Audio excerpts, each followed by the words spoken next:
آج کی جو قربانی ہے وہ ہم سے کیا مانگتی؟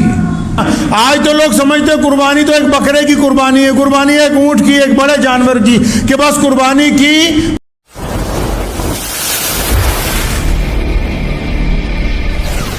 فنا فی اللہ کی مظہر میں بقا کا راز مضمر ہے، جنہیں مرنا نہیں آتا انہیں جینا نہیں آتا۔ ایک رواج دنیا میں پڑ گیا کہ اگر کوئی بڑھیا کام کرے لوگ اس کے بت بنا دیتے ہیں۔ کوئی مشہور آدمی ہو اس کے نام پہ سڑک کا نام رکھ دیتے ہیں، کوئی اور زیادہ مشہور آدمی ہو اس کے نام پہ ایئرپورٹ کا نام رکھ دیتے ہیں، شہر کا نام بدل دیتے ہیں۔ کیوں؟ تاکہ وہ یادگار قائم رہے۔ اور کیونکہ ابراہیم علیہ السلام کس کے دوست ہیں؟ اللہ کے دوست ہیں، تو اللہ نے بھی اپنے دوست کی یادگار قائم کر دی اور نرالے طریقے سے قائم کی۔ دنیا ایسی مثال نہیں پیش کر سکتی۔ تو عید الاضحیٰ کے موقع پہ پتہ یہ لگا کہ اللہ کو جو لوگ پسند آ گئے، اللہ نے جن سے محبت کی اور اللہ نے جن کو اپنے دوست کا درجہ دیا، تو ایسی دوستی کی مثال قائم کر دی کہ قیامت تک آنے والے مسلمانوں کو حکم دیا گیا کہ جب تک تم میرے دوست کی والی ادا نہیں اپناؤ گے، میرے دوست کے طریقے پر نہیں چل کے دکھاؤ گے، تب تک تمہارا حج قبول نہیں ہوگا، تمہاری قربانی قبول نہیں ہوگی۔ اور صرف اکیلے دوست ہی نہیں، اللہ نے اپنے دوست کے پورے گھرانے کو عزتوں سے نوازا ہے۔ آپ حج کرنے کے لیے جائیں نا تو صفا اور مروہ دو پہاڑیوں کے درمیان، جن میں حضرت ہاجرہ اسماعیل علیہ السلام کی بھوک مٹانے کے لیے اپنے چھوٹے سے بچے کے دودھ کے حصول کے لیے، کچھ کھانے پینے کی چیزوں کے لیے بار بار دوڑتی تھیں، کبھی پہاڑی چڑھتی ہیں کبھی اترتی ہیں۔ تو اللہ تعالیٰ کو حضرت ہاجرہ کی یہ ادا اتنی پسند آئی کہ رسول اللہ صلی اللہ علیہ وسلم کو فرمایا، قرآن پاک میں کہا گیا اور حکم دیا گیا کہ یہ پوری دنیا کے انسانوں سن لو، غوث ہو، کتب ہو، ابدال ہو، نبی ہو، خاتم النبیین ہو، فرمایا کوئی آ جائے اب قیامت تک اگر کسی کو حج کرنا ہے، جب تک وہ ہاجرہ کی چال چل کر نہیں دکھائے گا اس کا حج قبول نہیں ہو سکتا ہے۔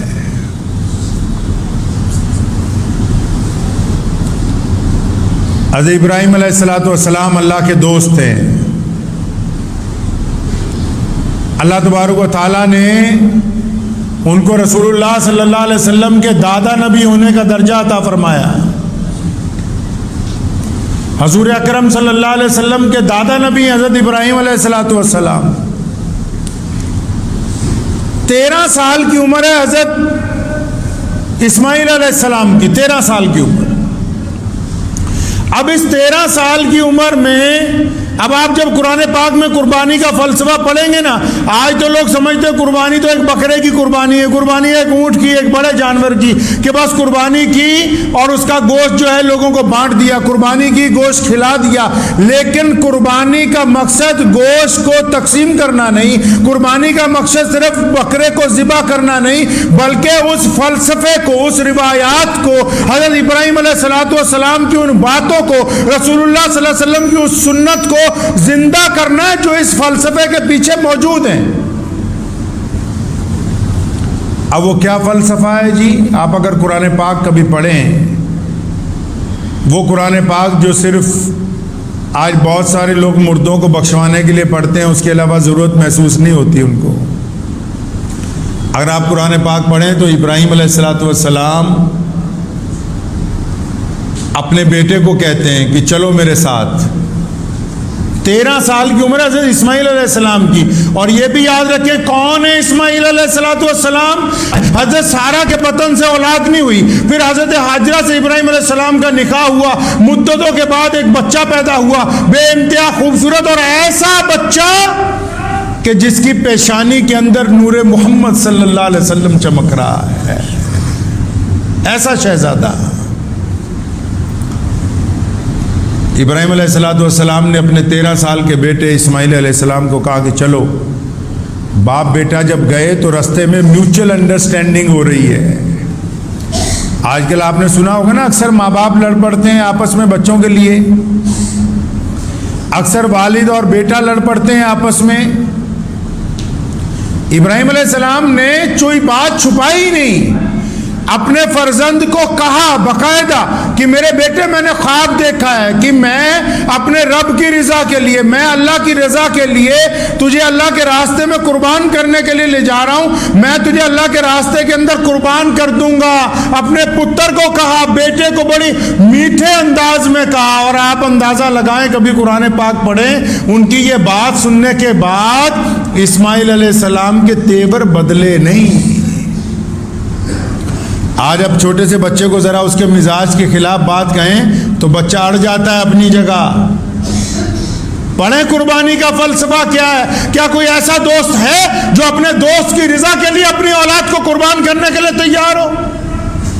اللہ نے لامثال دوستی کی مثال پیش کی ابراہیم علیہ السلام کے ذریعے، اور پھر وہ دوست جب اپنے بچے کو کہتا ہے کہ میں تجھے اللہ کے راستے میں قربان کرنے کے لیے چاہ رہا ہوں، تو بچہ بھی آگے محبت سے کہتا ہے ابو جی آپ کیوں فکر کرتے ہیں، آپ کا رب جس بات میں راضی ہے، آپ جس بات میں راضی ہے میں بھی اس بات میں آپ کے ساتھ راضی ہوں۔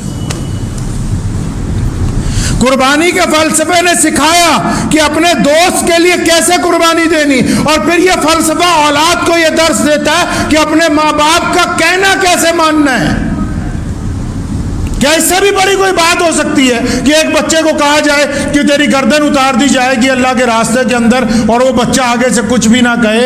اسماعیل علیہ السلام نے کر کے، یہ کوئی قصہ کہانی نہیں ہے، یہ کائنات کی وہ زندہ مثال ہے کہ تمام فرشتے حیرت کے اندر پڑ گئے اور اللہ تعالیٰ کی طرف دیکھتے ہیں، الہ العالمین یہ کیا ماجرا ہے؟ فرمایا تم تو کہتے تھے کہ انسان کو خلیفہ نہ بناؤ، یہ انسان جو ہے خلیفہ نہیں بن سکتا، یہ دیکھو آج میرا خلیفہ میرے نام کے اوپر کیا کرنے کے لیے جا رہا ہے، ذرا دیکھو۔ اب جب اسماعیل علیہ السلام اور حضرت ابراہیم علیہ السلام وہاں پہنچ گئے نا، میرے کچھ غیر مسلم دوستوں نے مجھے ایک دن پوچھا کہ آپ کنکر کیوں مارتے ہیں، وہاں شیطان تو نہیں ہے؟ میں نے کہا شیطان نہیں ہے، ہم اس رسم کو ادا کرتے ہیں کہ اپنے دل کے اندر اس بات کا یقین کر لیں کہ جب شیطان ہمیں صحیح راستے سے بھٹکائے گا تو ہم ابراہیم علیہ السلام کی اس سنت کو زندہ کرتے ہوئے شیطان کی بات ماننے کی بجائے اپنے رب کی بات مانیں گے۔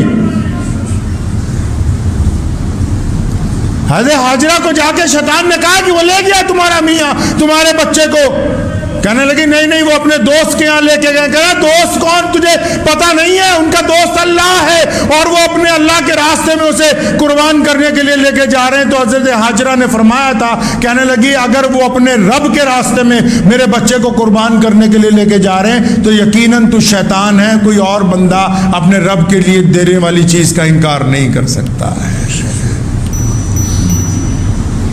قربانی کے فلسفے میں وفاداری چھپی ہے، قربانی کے فلسفے میں بیٹے کی باپ کے ساتھ اطاعت چھپی ہے، قربانی کے فلسفے میں ایک ماں کی اپنے رب کے ساتھ اور ایک ماں کی اپنے خامد کے ساتھ اور ایک ماں کی اپنے بیٹے کے ساتھ وہ محبتیں چھپی ہے جو اس نے لامثال قربان کر کے قیامت تک آنے والے حاجیوں کو مجبور کر دیا کہ چاہے تم بوڑھے ہو چاہے نوجوان ہو، آؤ صفا اور مروہ کے اوپر آ جاؤ۔ اللہ فرماتے کہ چلو میری حاجرہ کی طرح چل کے دکھاؤ گے تب تمہارا حج قبول کروں گا، ورنہ تمہارا حج نہیں ہو سکتا ہے۔ لوگ سمجھتے ہیں کہ صرف قربانی کا نام بکرے ذبح کرنا ہے، قربانی کا نام اپنے آپ کو اپنے رب کے لیے نچھاور کرنا، قربانی کا نام اپنی انا کو اپنے رب کے لیے نچھاور کرنا، قربانی کا نام اپنی جھوٹی شان و شوکت کو اپنے رب کے نام پر نچھاور کرنا، قربانی کا نام اپنے باپ کا کہنا ماننا، قربانی کا نام اپنی محبتوں کو قربان کر دینا اس راستے کے اندر جو رب کی رضا کے لیے بنایا گیا ہو۔ اس فلسفے کو پیچھے چھوڑ کے سمجھ رہے ہیں کہ صرف ایک جانور ذبح کر دیا۔ جانور تو اس لیے ذبح ہوا کہ جب ابراہیم علیہ السلام نے رسی ساتھ میں لے گئے تھے اپنے پتر نو، کیا نا تجھے اللہ کے راستے میں قربان کرنا ہے، فرمایا ابو جی میں تیار ہوں۔ تو اسماعیل علیہ السلام کو لٹایا تو رسی سے دونوں پیر اور دونوں ہاتھ باندھ دیے اور سر جو ہے پتھر پہ رکھ دیا، آنکھوں پہ پٹی باندھ لی خود ابراہیم علیہ السلام نے۔ جب چھری چلانے لگے نا اسماعیل علیہ السلام نے کہا ابا جی رکیے.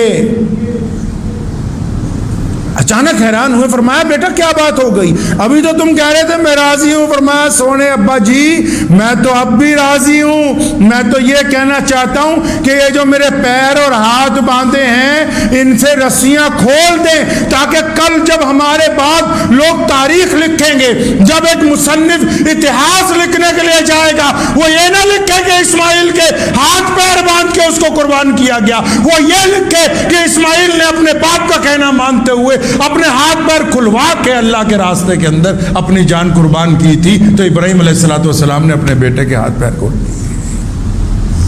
ہے ایسی کوئی مثال؟ میوچل انڈرسٹینڈنگ آج ہوتی ہے کوٹھی خریدنے کے لیے, گاڑی خریدنے کے لیے, ٹھگی مارنے کے لیے,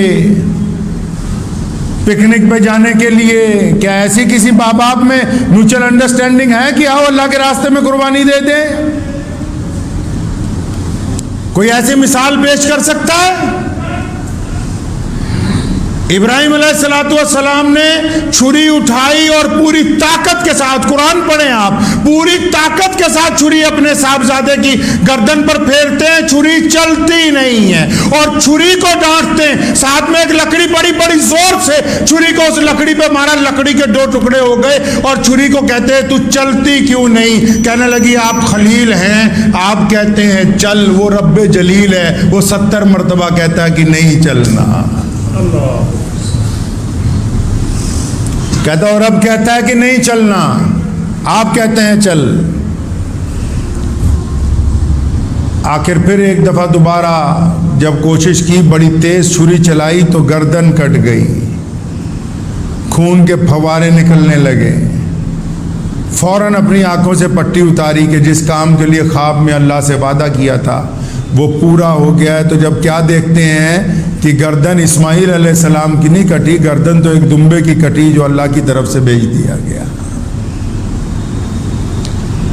ابراہیم علیہ السلام کی یہ جو سنت ہے, اس کے پیچھے قربانی کا جو فلسفہ چھپا ہوا ہے, یہ جو جانور قربان کر دیا, اس وقت سب سے زیادہ قیمتی چیز لوگوں کے پاس مال کی شکل میں جانور ہوا کرتے تھے.